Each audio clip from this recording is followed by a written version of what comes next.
Chandeliers shimmered, crystal droplets scattering warm reflections across burgundy wallpaper.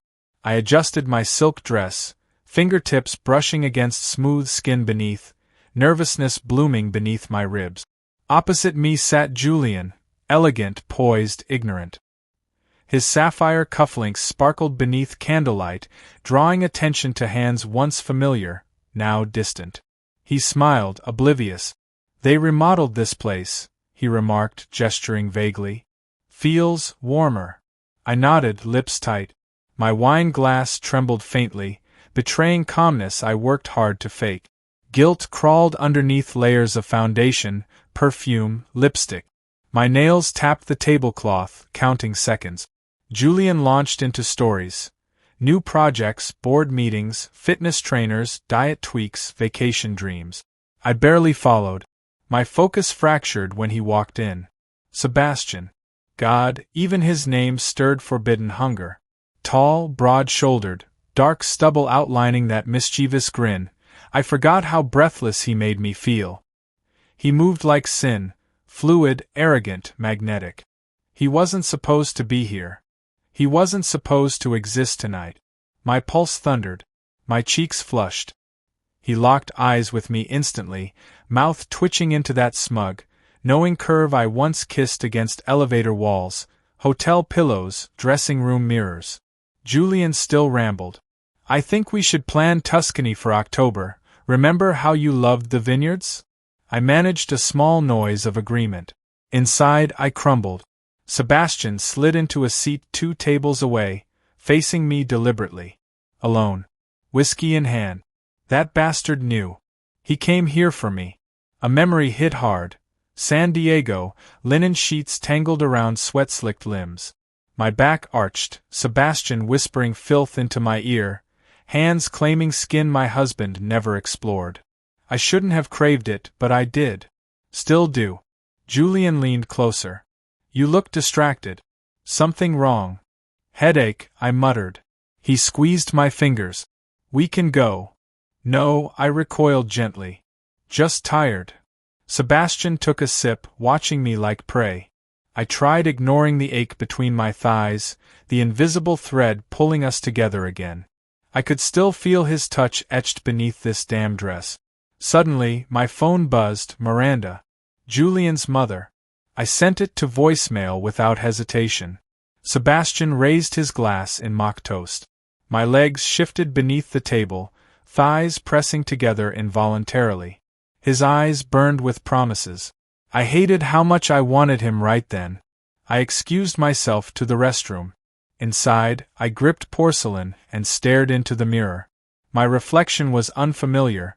Flushed cheeks, dilated pupils, a woman on the edge of collapse. I wasn't some foolish schoolgirl. I had a husband, a man who provided, supported, adored. He deserved more than deception. Yet something inside me, wild, primal, untamed, refused to let go of Sebastian. I'd told myself it was temporary. Just an escape. A one-time thrill. But then there was a second time. And a third. And a weekend. And stolen holidays. I splashed water across my neck, fumbled with my lipstick. Composure returned like a mask. I slipped back into character. Loyal wife. Loving spouse. Faithful partner. Sebastian was gone when I returned. Julian looked up. "Better." I forced a smile. "Yeah." Then the air shifted. The front doors flew open. Gasps echoed. Silverware clattered. Conversations halted mid-laugh. There she stood. Miranda. Imposing. Regal. Furious. Her expression was carved from ice, eyes narrowed like blades. Her coat swung as she marched across the restaurant, heels slamming tile with purpose. Julian's expression melted. "Mom?" She reached our table with the fury of 1,000 tempests. Her voice sliced through the hush. "I told you. I warned you not to trust her again."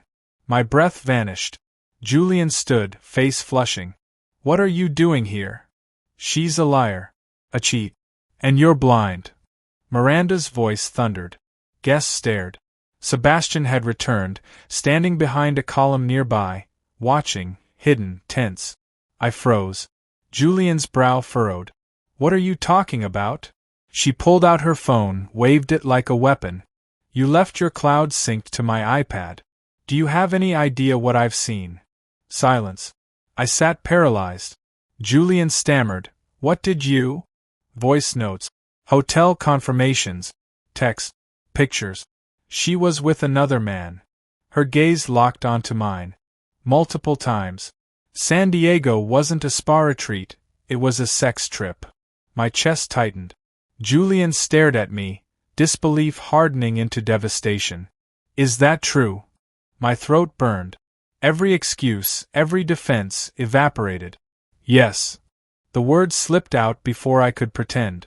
I had no armor left. Miranda's mouth twisted. And the man she was with is here. Her hand lifted. She pointed toward Sebastian's hiding place. He stepped forward. Julian's mouth dropped open. I knew it, Miranda whispered. I knew it.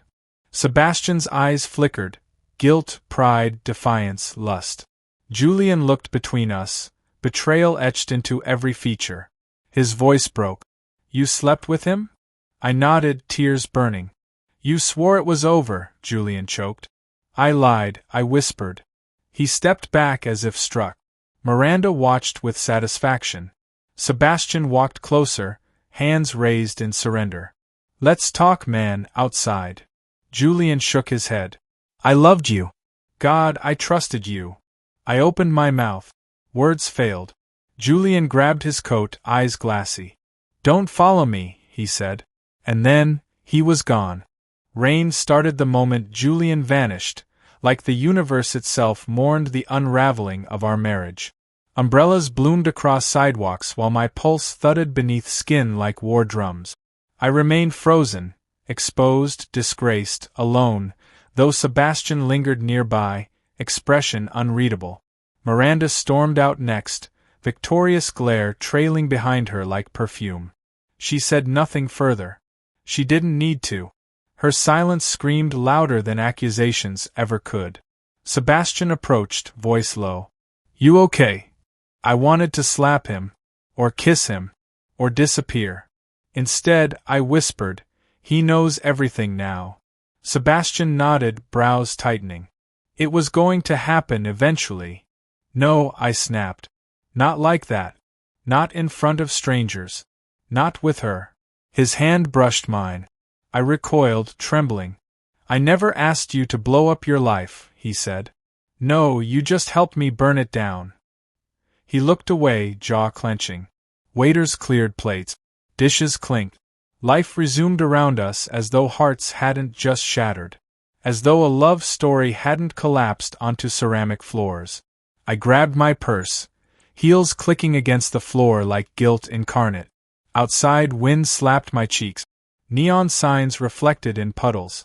A couple nearby laughed, innocent, untouched. I envied them. Sebastian followed. Where are you going? He asked. Away from you. Lightning flashed. My breath fogged in the air. I kept walking. He kept pace. You don't get to push me out now. You shouldn't have come. You knew I might. I begged you not to. You never begged. I stopped. Spun around. Are you proud? I hissed. Was that your goal? Destroy my marriage? Humiliate me? He stepped closer. No. I wanted you. You had me. He shook his head. Not completely. Because I'm married, Sebastian. Were, he corrected. That's gone now. I slapped him. Instantly regretted it. He didn't flinch. He just stared. You needed out. I needed control. Rain soaked my blouse. My mascara blurred. I didn't care. Let the sky ruin me. Let the night consume me. Sebastian's voice softened. Come with me. Why? Because you don't have anywhere else right now. I hated that he was right. We ended up in a cab, silence thick between us. He watched me in the reflection, not directly. I stared through the window, city lights bleeding into dark corners. Regret sat heavy in my lap. At his apartment, I hesitated. Go ahead, he said. Or leave. Your call. I stepped inside. The scent hit me immediately: cologne, cigars, leather furniture, whiskey. Every sense remembered the last time. My back against the counter. His mouth on my neck. His voice commanding. My morals vanishing. He poured bourbon into a crystal glass. I declined. My legs felt weak. I sat instead. Sebastian sat across, elbows on knees, eyes locked on me. No apologies? I asked. He exhaled. For what? Loving you? I laughed bitterly. That's not love. He smirked. It felt like it. No. It was fantasy. He stood. Then why are you still here? I stared. Because, I admitted, I don't know who I am anymore. He crossed the room slowly, deliberate as always. He knelt before me, fingers brushing my thigh, voice low. I do. His lips found my knee. My breath caught. This isn't helping, I whispered. Does it have to? He moved upward, inch by inch, worshipping the path. My fingers tangled in his hair. Logic begged me to run. Desire dragged me under. Clothes scattered. My back hit velvet cushions. His mouth found every vulnerable inch. I let myself drown. There was no room for shame. Only hunger, breathlessness, flesh against flesh. He made me forget everything. Again. Later, moonlight slashed across the sheets. Sebastian slept beside me, chest rising evenly. I lay awake, staring at shadows, haunted by Julian's face, how his world crumbled under chandelier light. How I caused it. I slipped from bed, wrapping myself in his robe. The city whispered through open windows. Horns. Footstep. Distant thunder. I walked through the apartment, touching picture frames, running hands across counters. I paused at his bookshelf. Photographs lined the edge. Sebastian and his sister. Sebastian and college friends. Sebastian holding a golden retriever puppy. Know me. Why would there be? This wasn't a home. It was a hiding place. I spotted my phone where I left it. Notifications blinked. Missed calls, unread messages, social media explosions. Julian, we're done. Julian, lawyers will contact you. Julian, you didn't just betray me. You humiliated me. I clutched the phone, lungs hollowing. I had no response. Not yet. Maybe never. I tiptoed back to the bedroom, watching Sebastian's peaceful expression. He stirred slightly, lips parting. His hand reached for my pillow in his sleep. I turned away. I wasn't ready to love him. I wasn't ready for anything. I slipped into the guest room instead, curling beneath foreign sheets, tears soaking into fabric that didn't belong to me. Sunlight sliced through half-drawn curtains, casting golden scars across unfamiliar walls. I blinked slowly, buried beneath linen sheets reeking of cedar, sweat, and decisions I shouldn't have made. The silence wasn't peaceful, it throbbed. I lay still. Birdsong outside mocked me. Mocked us. Footsteps echoed faintly beyond the hallway. Sebastian was awake. Probably making coffee, probably pretending everything wasn't on fire. I stared at the ceiling. Last night clung to me, his fingers, lips, breathless gasps I never offered Julian anymore. My pulse fluttered remembering it, and immediately recoiled with shame. Love wasn't supposed to feel like drowning. Dragging myself upright, I reached for my phone. Dozens of messages waited. Friends, coworkers, cousins. Gossip always bloomed quickly. But one stood out. Julian's sister, Claire. You selfish coward. I dropped the device. Rising, I padded barefoot toward the kitchen. Hardwood groaned beneath me. My robe hung loosely, collar brushing collarbone, whispering memories.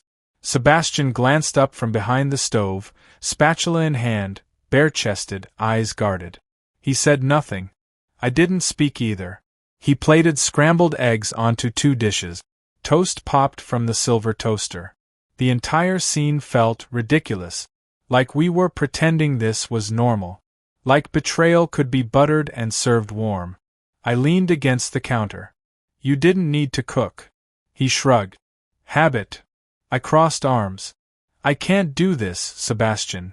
He stirred his coffee. Do what? Pretend we're a couple.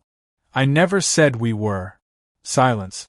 Only the hum of the refrigerator and distant sirens existed. I need time, I said quietly. He nodded, jaw tense. I'm not stopping you. I grabbed a fork, stabbed the eggs once, then pushed the plate away. Julian filed already. Sebastian sipped. I assumed. He told his entire family everything. Are you surprised? I shook my head. No. But I didn't think he'd make it public. He chuckled darkly. Affairs rarely stay private. Don't joke. I'm not. My fists clenched. You think this is easy for me? I think you chose it. His words hit like slap. I turned away. After dressing, jeans, hoodie, sunglasses to hide puffy eyes, I gathered my purse. I can't stay. Sebastian leaned against the doorframe. Where will you go? Hotel. He raised an eyebrow. You hate hotels. Better than hiding here. He didn't argue. Outside, cool air slapped my cheeks. The street buzzed with life. Honking taxis, barking dogs, laughter from brunch tables. My world had collapsed, yet theirs continued uninterrupted. I booked a cheap room 3 neighborhoods away. Gray walls. Thin curtains. No minibar. But the solitude felt earned. I needed the distance, from Sebastian, Julian, my old self. Hours passed. I lay curled on the stiff mattress, replaying scenes in my head. The dinner. The reveal. The slap. The guilt. The sex. The aftermath. Who was I now? Before this, I was a wife, a planner, a morning smoothie maker, a Christmas card sender. I was dependable. Predictable. Loved. Now? I didn't recognize the stranger in the mirror. That evening, a knock startled me. Room service? Impossible. I didn't order anything. I peeked. It was Claire. Her eyes flared the second I opened the door. I want answers, she said, stepping inside uninvited. I shut the door slowly. Claire circled the room, arms crossed. He cried. I've never seen Julian cry. I swallowed hard. You broke him. I didn't mean to. She laughed bitterly. You didn't mean to? That makes it worse. I sat down on the edge of the bed. Claire kept pacing. He worshipped you. Defended you. After the first time, he forgave everything. Called it a rough patch. Guess what? We believed him. Tears burned behind my eyes. Claire softened slightly. Why him? Why Sebastian? I don't know, I whispered. Bullshit. I looked up. He made me feel alive. Claire froze. Julian didn't? Not anymore. Silence. He gave you his heart, she said finally. You fed it to someone else. I couldn't deny it. She moved toward the door. You'll regret this. I already do. She paused. Then left. The room felt smaller after that. Night arrived heavy cold. I curled up beneath thin covers, phone clutched tightly. Notifications kept appearing, each one a dagger, Instagram tags, text screenshots, gossip threads. Everyone knew. I was the villain now. At some point, exhaustion won. Sleep dragged me under. Dreams invaded. Julian stood beside a cliff, wind howling. His back faced me. I called his name. He didn't turn. Then Sebastian emerged, shirtless, bleeding, whispering things I couldn't hear. I reached out, both vanished. I woke gasping. Heart hammering. Hotel air smelled like chlorine and regret. I checked my phone. No new messages. Not even Sebastian. Morning arrived bleached, sterile. Hotel curtains barely kept sunlight from splintering across cracked plaster and scratchy bedding. My body ached, not from exhaustion, but from weightless nothingness. I dressed slowly. No jewelry. No perfume. Just denim, cotton, and silence. Downstairs, the lobby buzzed faintly. A concierge nodded politely. I exited unnoticed. Concrete beneath my sneakers vibrated with city rhythm. Horns, barks, laughter, tires slicing puddles, it all felt distant, like I no longer belonged among the living. I wandered. Eventually, my feet betrayed me. I stood before our former apartment. Ivy curled across wrought iron balconies. Blue door, red bricks, planters brimming with wilting violets Julian watered religiously every Sunday. Once it smelled like cinnamon here. Now, dust. I climbed 3 flights. Lifted a hesitant hand. Knock. Footstep. The door opened. Julian stared. He looked smaller. Not physically, but something essential had deflated. Eyes puffy, beard grown in. Mismatched socks. A shirt I'd bought during a Vermont road trip. I said nothing. Neither did he. Seconds passed like hours. Finally, his voice cracked the silence. What do you want? Air caught in my throat. Closure. He scoffed. I lowered my gaze. I know I don't deserve it. He opened the door wider.